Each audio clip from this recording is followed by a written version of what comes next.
Hello दोस्तों, आपका स्वागत है हमारे चैनल पे। आज का जो टॉपिक है उसका नाम है communicable and non communicable disease. सबसे पहले कम्युनिकेबल डिजीज, इसमें हमें 4 तरह का डिजीज पढ़ना है, जैसे कि respiratory infection, intestinal infection, arthropod bone infection, zoonosis, surface infection, emerging and reemerging infectious disease, hospital acquired infection. तो सबसे पहले हम रेस्पिरेटरी इन्फेक्शन के बारे में डिस्कशन करेंगे।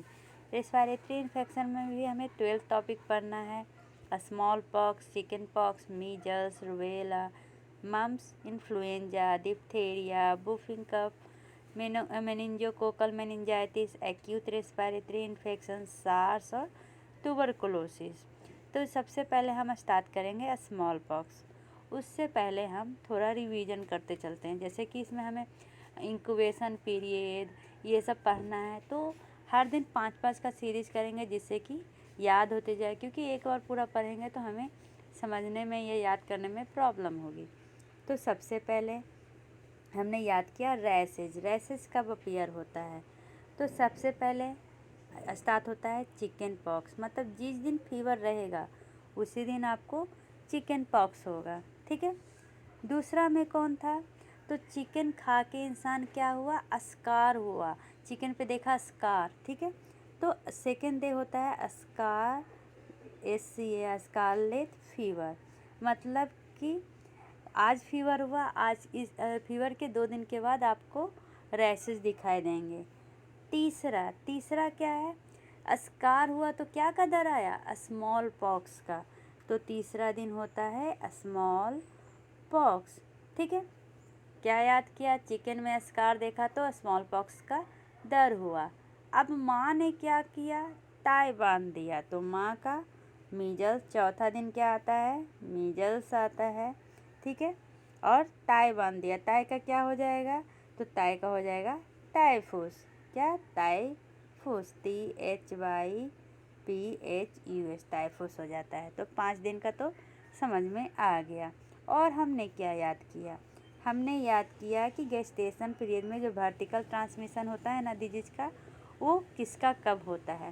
तो इसका सिंपल याद करने का तरीका, सबसे पहले लिखिए first trimester, second trimester, third trimester और ड्यूरिंग डिलीवरी। आपको पता है फर्स्ट ट्राइमेस्टर में एम्ब्रायो अपना साइज वेरी करता है, तो हम इसको कैसे याद करेंगे, रब वेरी करता है। क्या, रब वेरी, तो रब से क्या हो जाएगा, रूबेला हो जाएगा, कंजेनाइटल रूबेला, वेरी से क्या हो जाएगा, कंजेनाइटल वेरिसेला।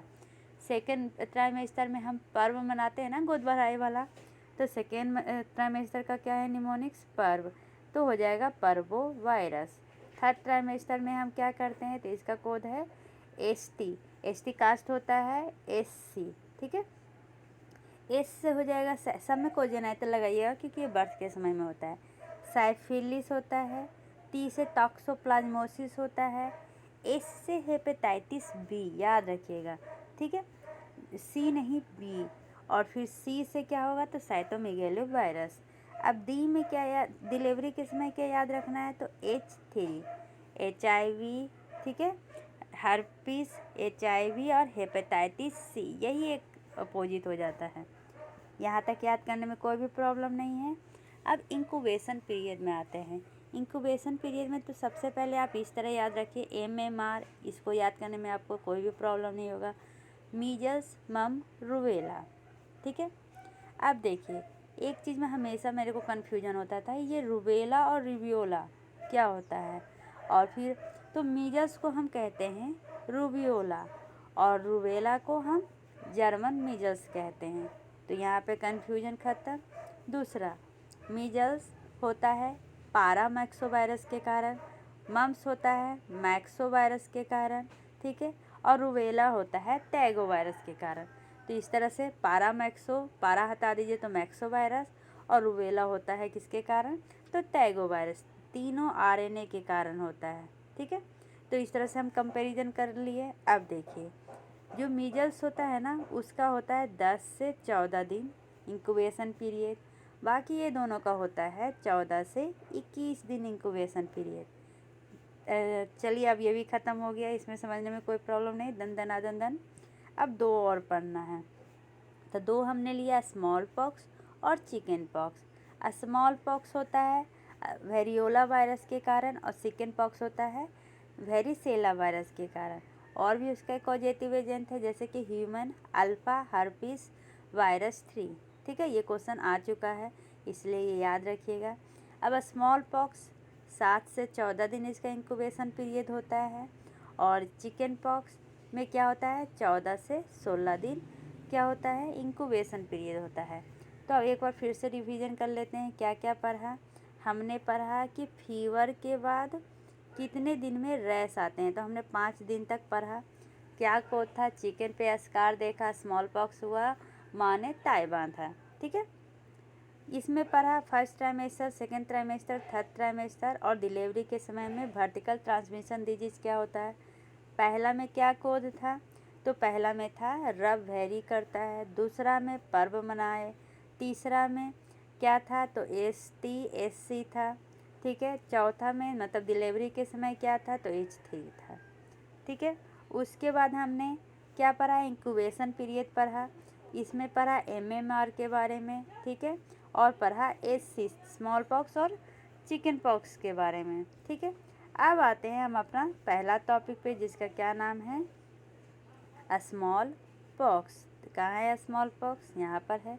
ठीक है, ये जो स्मॉल पॉक्स है ना ये मेनली किसके कारण होता है, वेरियोला वायरस के कारण होता है। और एक बात याद रखिए, ये जो स्मॉल पॉक्स है ना ये हमारे मतलब कि पूरे दुनिया से गायब हो चुका है, तो इसलिए इसको लोग उतना ध्यान नहीं देते हैं। फिर भी गायब कब हुआ, कितना दिन, हम PSM पढ़ रहे हैं ना, तो ये सब तो जानना ज़रूरी है। तो चलिए अब पढ़ना स्टार्ट करते हैं। जो हमारा ये स्मॉल पॉक्स है ये एक्यूट इन्फेक्शन है जो मेनली वेरियोला वायरस के कारण होता है। तो इसमें क्लिनिकल प्रेजेंटेशन आप क्या देखिएगा, सबसे पहले इसमें एकाएक फीवर होगा, फिर हेडेक होगा, फिर बैक एक होगा, फिर वोमिटिंग होगा और कभी कभी कन्वुल्जन भी देखा जाता है। अब कन्वुल्जन कहने का क्या मतलब है, इसका कहने का मतलब वो जो नहीं होता है एकाएक इंसान को दौरा पड़ता है वो वाला। तो सबसे पहले क्या देखा, फीवर देखा। ठीक है, फीवर के थर्ड डे रैशेज डेवलप्ड होता है। रैश कैसा होता है, सेंट्रीपीटल होता है, तो सेंट्रीफ्यूगल होता है। ठीक है, अब सेंट्रीपीटल और सेंट्रीफ्यूगल में क्या डिफरेंस है ये समझाती हूँ। ठीक है, तो इजी हो जाएगा। देखिए, जैसे कि आपका हेड है, ये आपका नेक है, फिर ये हैंड हो गया। ठीक है, फिर ये ट्रंक है और फिर ये लेग है। सेंट्रीफ्यूगल सेंटर से दूर भाग रहा है। सबसे पहले फेस होगा, फिर आपका क्या होगा नेक होगा, फिर एक्सट्रीमिटीज होंगे अपर, फिर ट्रंक होगा और फिर लेग में जाएगा। लेकिन सेंट्रीपिटल सेंटर की ओर जाएगा, अपोजिट, पहले लेग होगा, ट्रंक होगा, एक्सट्रीमिटीज होगा। तो इस तरह से होता है। तो हमारा जो स्मॉल पॉक्स है उसमें कैसा होता है, सेंट्रीफ्यूगल होता है। ठीक है, हेडेक होंगे, बैक एक होगा, वोमिटिंग होगा, कन्वुल्जन होगा। लेकिन कन्वुल्जन जो है ना वो चिल्ड्रन में देखा जाता है, ये याद रखिएगा। ठीक है, अब इसमें क्या है ना रैशेज जो आएंगे उसका एक सीरीज होता है।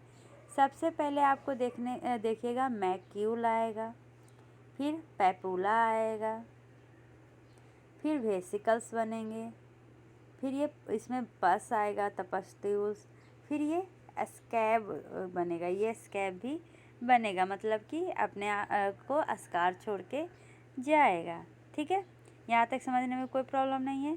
इंक्यूबेशन पीरियड तो ऑलरेडी बता चुके हैं, स्मॉल पॉक्स 7 से 14 दिन, अगर कोई पूछे कि एवरेज तो 12 डेज। ठीक है, यहाँ तक समझने में कोई भी प्रॉब्लम नहीं है। अब इसका इराडिकेशन कब हुआ, अब देखते हैं कि इसका इराडिकेशन का कैंपेन कब चालू हुआ। सबसे पहले WHO ने, वर्ल्ड हेल्थ ऑर्गेनाइजेशन ने कैंपेन स्टार्ट किया कि हमें स्मॉल पॉक्स हटा देना है। तो कब स्टार्ट किया, 1967, याद रखिए 1967। इंडिया में लास्ट केस कब रिपोर्ट हुआ था, 24 मई 1975, 1975 में पहला केस रिपोर्ट, पहला नहीं लास्ट केस रिपोर्ट हुआ था। ठीक है, और ये जो हमारा इंडिया से कब ये इराडिकेटेड हो गया था, निकल गया था, तो मतलब कि इंडिया ने कह दिया था कि 5 जुलाई 1975 में स्मॉल पॉक्स फ्री हो गया है इंडिया। लेकिन तो ये कन्फर्म कब हो गया इंटरनेशनल यूनिट के द्वारा? तो अप्रैल 1977 में। कब? अप्रैल APRIL 1977 में। पूरे वर्ल्ड से ये कब ख़त्म हो गया? तो मई 1980 में। ठीक है, तो 1980 में पूरा दुनिया अपने आप को स्मॉल पॉक्स से फ्री कह रहा था। ठीक है, अब ये जो केस है उसको क्या डिफिनीसन हो सकता है? इंटरनेशनल हेल्थ रेगुलेशन के अनुसार 2005 में बताया गया कि कन्फर्म केस स्मॉल पॉक्स का हम कैसे कर सकते हैं। सबसे पहले हम देखेंगे कि एक्यूट ऑनसेट ऑफ फीवर आया है, मतलब फीवर जो है ना 38.3 डिग्री सेल्सियस या 101 डिग्री फ़ारेनहाइट से ज़्यादा आएगा। ठीक है, उसके 3 दिन के बाद रैश देखने को मिलेंगे, मलेस होंगे, सीवियर क्या होगा, प्रोस्ट्रेशन होगा, उसके साथ हेडेक और बैकएक देखने को मिलेगा। अब ये हो गया पहला स्टेप में, तो हम ये देखेंगे अगर इतना कंफर्म हो गया तो सेकेंड स्टेप में क्या देखेंगे कि मैक्यूलोपपुलर रैश आया है कि नहीं। पहले फेस पे, फोरआर्म पे, ट्रंक पे, लेग पे आना चाहिए। ठीक है, अब यहाँ तक अभी मिल गया, तो अब क्या देखेंगे? उसके बाद वो जो है रॉन बेल सरकमस्टांस वेसिकल में बदला है कि नहीं। बदल गया तो बाद में वो पिस्टुल्स बना है कि नहीं। बन गया तो उसके बाद देखेंगे कि उसमें थर्ड स्टेप में कि लेसन अपीयर हुआ है कि नहीं।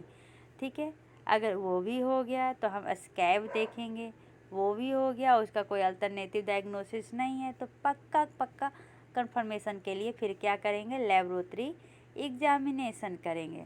ठीक है, यहाँ तक समझने में कोई भी प्रॉब्लम नहीं है। चलिए अब थोड़ा और आगे समझते हैं। लेबोरेटरी कंफर्मेशन कर लिए, इसके बाद क्या करेंगे? तो इसके बाद देखेंगे कि जो स्मॉल पॉक्स है वो पूरी तरह ख़त्म हो गया। तो USA ने क्या किया था? एक स्मॉल पॉक्स के लिए इराडिकेशन सर्विलेंस कैंपेन स्टार्ट किया। क्या स्टार्ट किया?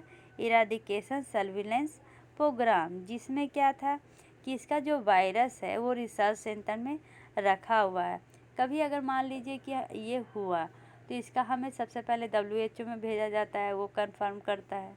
ठीक है, यहाँ तक समझने में कोई भी प्रॉब्लम नहीं है। इसी के साथ ही हमारा स्मॉल पॉक्स ख़त्म होता है। अगले वीडियो में चिकन पॉक्स लेके आएंगे और चिकन पॉक्स के साथ फिर हम स्मॉल पॉक्स और चिकन पॉक्स का कंपेयर करेंगे। चलिए, एक और यहाँ पे है एपिडर्मियोलॉजी लीजन। इसमें क्या कह रहा है?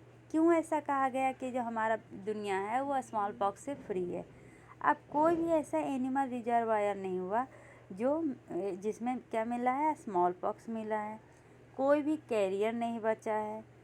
ये इसका जो लाइफ लॉन्ग इम्यूनिटी है वो इन्फेक्शन प्रोवाइड कर दिया है।